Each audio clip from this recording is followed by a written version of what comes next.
በኢትዮጵያ ሰሜናዊ ከፍታማ አካባቢዎች ከብዙ ሺህ ዓመታት በፊት ታላቅና ኃያል መንግሥት ተመስርቶ ነበር። ይህ የጥንት ሥልጣኔ የብዙ ታሪኮች፣ አፈታሪኮችና የማይጠፉ ቅርሶች መገኛ የሆነው የአክሱም መንግሥት ነው። አክሱም በዛሬዋ ትግራይ ክልል ውስጥ የምትገኝ የራሷ የሆነ ልዩ ውበትና ምስጢር ያላት ምድር ነች። ከፍታማ ተራራዎቿ፣ ለምለም ሸለቆዎቿ እና ጥርት ያለ ሰማይዋ ለታላላቅ ነገሥታትና ለክብረ በዓላት ምቹ ስፍራ ነበሩ። እዚህ ምድር ላይ የጥንት ነገሥታት ዘመን የማይሽር ታሪክ አስፍረዋል። የአክሱም ታሪክ ከዘመን ቅደም ተከተል ባለፈ ከትውልድ ወደ ትውልድ ሲተላለፍ በመጣው በአፈ ታሪክ ክር የተሰፋ ነው። የንግሥት ሳባ ታሪክ፣ የቃል ኪዳኑ ታቦት ጉዳይ እና ሌሎችም በታሪክ መዛግብት ውስጥ ብቻ ሳይሆን በሕዝቡ ልብ ውስጥም ጭምር ቦታ አላቸው። እነዚህ ታሪኮች የአክሱምን ክብርና መንፈሳዊ ጥልቅ የሚያሳኩ ናቸው። ይህ መንግሥት ከአፍሪካ ቀንድ ባሻገር በመካከለኛው ምስራቅና በእስያ ጭምር የታወቀ የንግድ ማዕከል ነበር። ወርቅ፣ ዝሆን ጥርስ፣ ዕጣንና ቅመማ ቅመም ከሩቅ አገሮች እየመጡ በአክሱም በኩል ያልፉ ነበር። ይህ የንግድ እንቅስቃሴ የአክሱምን ሀብትና ሥልጣን ከመገንባቱ በተጨማሪ የተለያዩ ባህሎችና ሐሳቦችን እንዲቀል አስችሎታል። የአክሱም መነሳት የኢትዮጵያን የሥልጣኔ ጉዞ መጀመሪያ ምልክት ነው። እዚህ ምድር ላይ የጥንት ነገሥታት ልዩ የሆኑ ሕንፃዎችን፣ ቤተ መቅደሶችና ሐውልቶችን በመገንባት ለትውልድ የሚዘልቅ ታሪክ አስረክበዋል። እነዚህ ቅርሶች ዛሬም ድረስ ቆመው ስለዚያ የከበረ ዘመን ዝም ብለው ሲናገሩ ይኖራሉ። ሥልጣኔ ስዋን ኬሌዋያችን ቅርሶች ክሪሶስ ወገሴስ ሄሪዴጅስ አርቲፋክትስ አፈ ታሪክ ፊታሬግ ወገንድ ፎክቴው ከፍታማ ክፍደማ ሄዋንደ ወገቴ አክሱም እንዲህ ታላቅ መንግሥት እንድትሆን ካደረጓት ዋና ዋና ምክንያቶች አንዱ ስትራቴጂያዊ አቀማመጧ ነበር። በቀይ ባህር ዳርቻ በአፍሪካ ቀንድ እምብርት ላይ የምትገኘው አክሱም ሦስት አህጉራትን አፍሪካን፣ እስያንና ሜዲትራንያንን በሚያገናኙ የንግድ መስመሮች መናኸሪያነት አገልግላለች።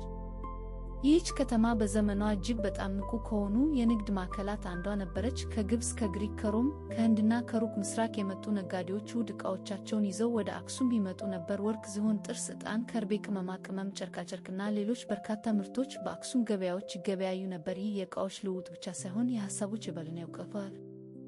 አክሱም በኢኮኖሚዋ ያሳየችው ብልጽግናና ጥንካሬ የራሷን የወርቅና የብር ሳንቲሞች በማተም ይታወቅ ነበር። እነዚህ ሳንቲሞች የንግሥናዋን ምልክትና የገዢዎቿ ምስሎች በማሳየት የአክሱምን ሉዓላዊነትና የበላይነት በግልጽ ያሳዩ ነበር። ሳንቲሞቿም በሩቅ አገሮች ሳይቀር ተቀባይነት ነበራቸው። በዚህም ምክንያት አክሱም የንግድና የባህል ማዕከል ብቻ ሳትሆን በምስራቅ አፍሪካና በአረብ ምድር ሰፊ ተጽዕኖ ያላት ታላቅ ኃይል ሆና ብቅ አለች። የንግድ ብልጽግናዋ፣ የጦር ኃይሏና የዳበረ ባህሏ የአክሱምን የወርቅ ዘመን ገጽታዎች ነበሩ።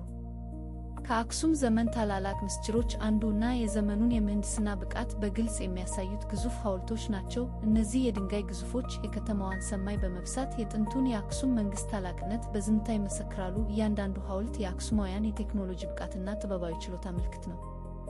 እነዚህን ከቀለት የተፈለፈሉ የጥበብ ሥራዎች ስመለከት መጠናቸው ብቻውን አስደናቂ ነው። አንዳንዶቹ ከ30 ሜትር በላይ ከፍታ ያላቸው ሲሆን ክብደታቸውን በመቶዎች የሚቆጠሩ ቶን ይደርሳል። እነዚህን ግዙፍ ድንጋዮች ከአንድ ቦታ ቆፍሮ ማውጣት፣ ከዚያም ለብዙ ኪሎ ሜትሮች ማጓጓዝ፣ በመጨረሻም ቀጥ ብሎ ማቆም የዘመኑ አስደናቂ ሰውከል የአክሱማውያን መሐንዲሶች እነዚህን ግዙፍ ነጠላ ድንጋዮች ከምድር እንዴት እንዳወጡ፣ በሺዎች የሚቆጠሩ ሰዎችን እና ምናልባትም የእንስሳትን ኃይል በመጠቀም እንዴት እንዳንቀሳቀሱና በምን ዘዴ ቀጥ ብለው እንዳቆሟቸው ስናስብ አእምሮአችን ይደነቃል። ይህ ሁሉ የተከናወነው ያለ ዘመናዊ ማሽነሪዎች በሰው ልጆች ፍልስፍናና ጥበብ ብቻ ነው። ግዙፍ ግንዶችን እንደረፈፈ እና የሊቨር መርሆችን በብልሃት በመተግበር እነዚህን ሐውልቶች በቦታቸው አቆሙ። እያንዳንዱ ሐውልት የአክሱም ሕዝብ የነበረውን ከፍተኛ የሥራ ትጋት፣ የላቀ ዕውቀትና የማይታመን ቁርጠኝነት ያሳያል። እነሱ የዘመናቸውን አስደናቂ የምህንድስና ጥበብ የሚያንጸባርቁ የድንጋይ ጠባቂዎች ናቸው። እነዚህ ግዙፍ ሐውልቶች በዝምታ ቆመው ሳለ የጥንት አክሱማውያንን ጥበብና እምነት በግልጽ ያሳያሉ። የድንጋይ ንጣፎቻቸውን በቅርበት ስንመለከት በላያቸው ላይ የተቀረጹትን እጅግ ውስብስብና ማራኪ ቅርጾች እናስተውላለን። በተለይ ደግሞ የሐሰት በሮችና መስኮቶች የሚመስሉ ቅርጻቅርጾች ጎልተው ይታያሉ። እነዚህም የንስሮችን በሚያምር ሁኔታ በድንጋይ ያልፋሉ።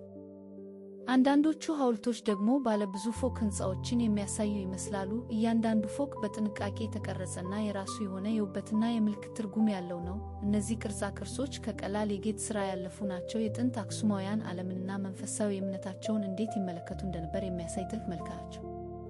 ዋናው ነገር እነዚህ ሐውልቶች ለንጉሣውያንና ለታላላቅ መኳንንት እንደ መቃብር ምልክት ሆነው ያገለግሉ ነበር። አክሱማውያን የሞቱ ሰዎች መንፈስ ከምድር ወደ ሰማይ ከፍ እንዲል የሚያግዝ ድልድይ እንደሆኑ ያምኑ ነበር። የሐሰት በሮቹ መንፈሱ ወደ ሌላ ዓለም የሚያልፍባቸው መግቢያዎች ሲሆኑ፣ ባለብዙ ፎቅ አቀማመጣቸው ደግሞ የሞቱ ሰዎች ከፍ ወዳለ መንፈሳዊ ቅርበት ያመለክታል።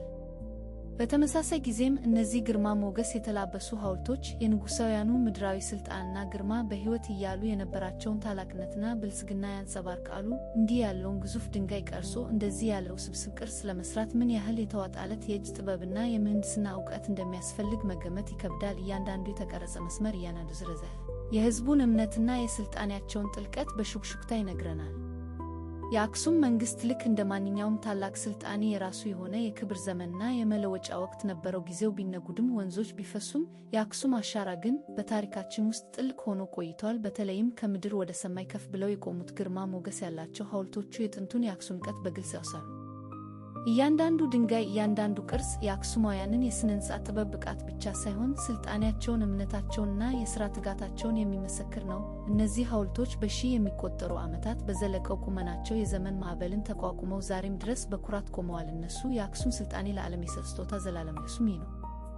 እነዚህ ሐውልቶች የአንድ ታላቅ ሕዝብ አሻራ፣ የጥበብና የጥንካሬ ምልክት ሆነው ለትውልድ የሚተላለፉ ውድ ሀብት ናቸው። የአክሱም መንግሥት የክብር ዘመን አልፎ ሊሆን ይችላል፣ ነገር ግን በድንጋይ ላይ የተቀረጸው ታሪኩና ውርሱ ለዘላለም ሕያው ሆኖ ይኖራል። እነሱ የአክሱም መንፈስ የማይጠፋ ምልክቶች ናቸው። የክብር ዘመን የክብር የራፍ ዶር መለወጫ ወቅት መለወጫ ወቅት ዴም ኦፍ ቼንጅ ትራንዚሽን ግርማ ሞገስ ግርማ ሞገስ ማጀስቲክ ግራንደር ስነ-ሕንጻ ጥበብ ሳይንስ ተመብ አርኪቴክቸራል አርትስ ኮዮ እነዚህ የአክሱም ሐውልቶች ዘመናትን ተሻግረው ዛሬም ድረስ በኩራትና በግርማ ቆመዋል። በሺዎች የሚቆጠሩ ዓመታትን የተሻገሩ የድንጋይ ምስክሮች፣ እያንዳንዳቸው የጥንት አባቶቻችንን ጥበብ፣ የላቀ ብርታትና ፍጹም የሥነ-ሕንጻ ችሎታ የሚያወሱ ይመስላሉ። በዝምታቸው ውስጥ የዚያን ዘመን ታላቅ ሥልጣኔ፣ የሕዝቡን መንፈሳዊ ጥልቀት፣ የሀገሪቱን ጽናትና አንድነት ሳይናገሩ በግልጽ የሕዝቡን ጥልቅ እምነትና ባህል እንዲሁም የሕንጻ አንጥረኞችን አስደናቂ ብቃትና ትጋት በድንጋዮቹ ውስጥ እናያለን። በሌሊት ከዋክብት ስር ብርሃናቸውን ሲያንጸባርቁ ወይም በቀን የፀሐይ ጨረር ሲያርፍባቸው ልዩ ውበትና ምስጢር ይዘዋል። እንዴት ያለ ዘመናዊ መሳሪያ! እንዲህ ያሉ ግዙፍ ድንጋዮች ከሩቅ ተፈልፍለው ተቀርጸው ተጓጉዘውና ቀጥ ብለው እንደቆሙ ስናስብ ልባችን በአድናቆትና በኩራት ይሞላል። እነዚህ ቅርሶች የትናንታችን መሠረት ብቻ ሳይሆኑ የነገያችንም ደማቅ መንሳቸው እንደነበሩ፣ ምን ያህል የላቀ የእውቀት ደረጃ እንደደረሱ ሕያው ምስክሮች ናቸው። ታሪካችንን ማወቅ ማንነታችንን ማጠናከር ነውና የአክሱምን ታላቅነት ሁሌ የምናስታውስ። ይህ ድንቅ ቅርስ ከትውልድ ወደ ትውልድ የሚተላለፍ ውድ ሀብት ነው። እኛም ይህንን ታላቅ ውርስ የመጠበቅ ለቀጣዩ ትውልድ የማስተማርና የማስተላለፍ ቅዱስ ኃላፊነት አለብን። እነዚህ የድንጋይ አሻራዎች ዝም ብለው የቆሙ ቅርሶች ብቻ አይደሉም፣ ይልቁንም የትውልድ ቅርስን የመጠበቅ፣ ከእሱ የመማር፣ በእሱ የመኩራትና ለዓለም የማሳየት ጥሪ። የአክሱም ታሪክ የሁላችንም ነው። በዚህ ታላቅ ጉዞአችን ስለተካፈላችሁን ከልብ እናመሰግናለን። ስለ አክሱም ታላቅ ታሪክ አብረን በመማራችን ደስ ብሎናል። ሌሎች አስደናቂ ታሪኮችን፣ የኢትዮጵያን ጥልቅ ባህልና ታላቅ ታሪክ ለማግኘት ቻናላችንን ሰብስክራይብ በማድረግ የቤተሰባችን አባል እንድትሆኑ በትህትና ጋብዘናችኋል። መልካም ምሽት፣ ሰላም ያድሩ።